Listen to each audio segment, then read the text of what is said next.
তার পুরনো এক্স গার্লফ্রেন্ডের সাথে কিছু ভিডিও তুলে রাখতো যেগুলো আমাকে দেখাতো। फैमिली देखती है वरना मैं ऐसे ऐसे गाली दूं। আর এই যে সায়ক চক্রবর্তী বলেন, যখন আমার সাথে পরিচয় হয় কোন ছেলের সাথে সম্পর্ক ছিল তার, এবং তার সাথে করতে গিয়ে তার পেনিস ছিঁড়ে যায়। বলো কি বৌদি, বান্টু ছিঁড়ে গেছিল, কিন্তু কি করে?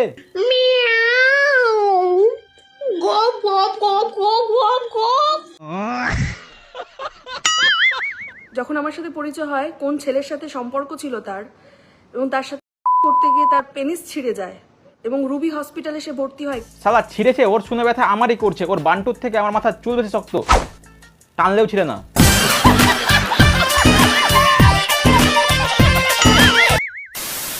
তো কেমন আছো তোমরা? रोम रोम भाइयों। বন্ধুগণ, আজকে আলোচনা করবো চক্রবর্তী পরিবারের দুই ভাইকে নিয়ে। এরা এক একটা রত্ন। একজন মেয়ে ধরা, আরেকজন ছেলে ধরা। একজন বউয়ের সামনে অন্য মেয়ের সঙ্গে ঘুমে, আরেকজন তো বান্টু ছিঁড়ে ফেলে।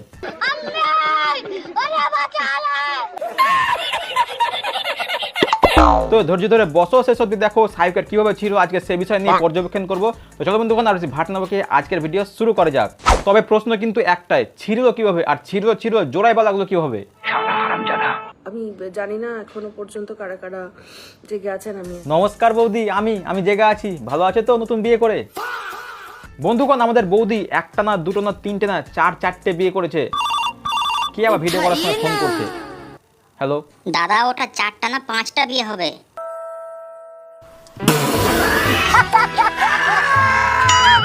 আচ্ছা বৌদি, সায়কের ঘটনাটা কি সত্যি? हाँ। এবং তার সেক্স করতে গিয়ে তার পেনিস ছিঁড়ে যায়। আমার নিষ্পাপ মনে একটাই প্রশ্ন, ও দিচ্ছিল না নিচ্ছিল কোনটা? মানে ওকে দেখে লাগে कुछ न कुछ तो गड़बड़ जरूर है। বন্ধুগণ, বেশ কিছুদিন আগে সায়ক গলা ফাটিয়ে ফাটিয়ে বলছিল সে ব্রাহ্মণ। মানে আপনি জানেন আমি ব্রাহ্মণ? তখন স্যান্ডির একটা ভিডিও ভাইরাল হয়। আরে এটা সেই ভিডিও না।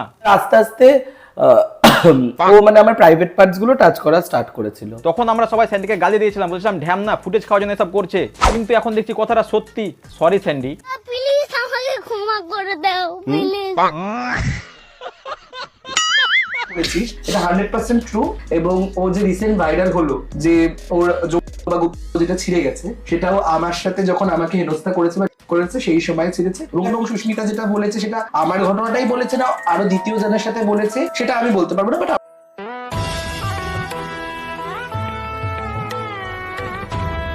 তার মানে সায়ক স্যান্ডির কাছে বান্টু ছিঁড়ে এসেছিল।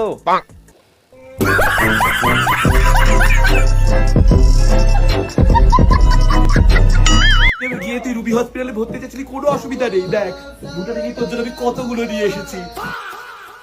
আরে স্যান্ডি, এটা আমার ফ্যামিলি ফ্রেন্ডলি চ্যানেল, একটু সম্মান রাখ, আমার তো একটু সম্মান রাখ। তবে স্যান্ডি কিন্তু খুব ভালো মনের মানুষ। ওর কাছে সায়কের বান্টু ছিঁড়েছিল, তাই সে টাকা খরচ করে নতুন বান্টু আনতে গেছে। আচ্ছা, তো আমার সাদা মনে দুটো প্রশ্ন আছে। প্রথম প্রশ্ন, ছিঁড়ে কি করে যেতে পারে?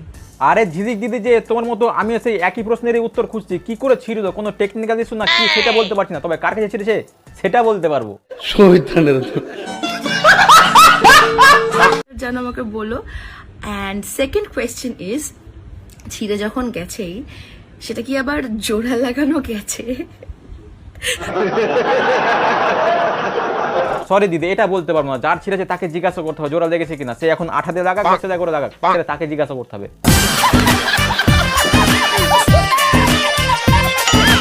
বন্ধুগণ, এটা তো গেল এক ভাইয়ের ছেঁড়ার গল্প। আর এক ভাইয়ের কাছে আসি। তার পুরনো এক্স গার্লফ্রেন্ডের সাথে ও কিছু ভিডিও তুলে রাখতো যেগুলো আমাকে দেখাতো। দাদা তো দেখছি আলাদাই ফ্যান্টাসি। বউ থাকতে দাদা অন্য মেয়ের সাথে ইন্টু পিন্টু করে, আর সেটাকে ভিডিও করে সেই বউকে দেখাতো। যেতে হবে।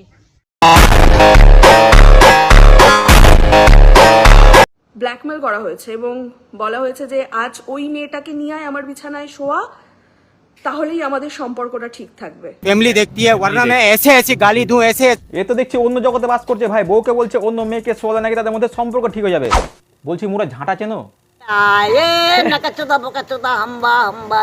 ব্ল্যাকমেল করা হয়েছে এবং বলা হয়েছে যে আজ ওই মেয়েটাকে নিয়ে আমার বিছানায় শোয়া, তাহলেই আমাদের সম্পর্কটা ঠিক থাকবে। আমি নিজে রেকর্ডিং করেছি। আর কেঁদে কি হবে, সেদিন ভিডিও না করে মুরা ঝাঁটাতে পিটে তোমাকে আর কাঁদতে হতো না। আবার এই সলিউশনও দিয়েছে, দাদা তোকে ভালোবাসে না, কি হয়েছে দাদা, তোর অন্য ছেলে অন্য মেয়ের সাথে শুচ্ছে তো কি হয়েছে, তুই অন্য কোনো ছেলের সাথে শো, কিন্তু সম্পর্কটাকে ঠিক রাখ।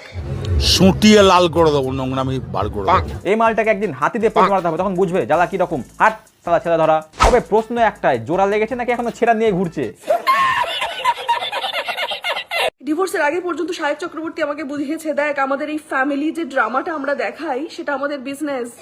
বারে সমাজ বাহ, যারা ভাবছো এই সোশ্যাল মিডিয়া ইনফ্লুয়েন্সারদের জীবন খুব সুন্দর ঝাঁচকচকে, তাদের বলছি ওদের জীবন না তোমার বাড়ির পিছনে বয়ে চলা ড্রেনের জলের থেকে নোংরা, ওই পোকা খাওয়া বাসের মতো, উপর সুন্দর কিন্তু ভিতর ফাঁপা।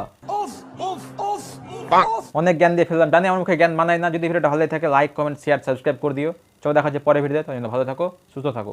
বেলতলি সোলে মান লেংটা দোহাই লেংটা কাটা কেল্লা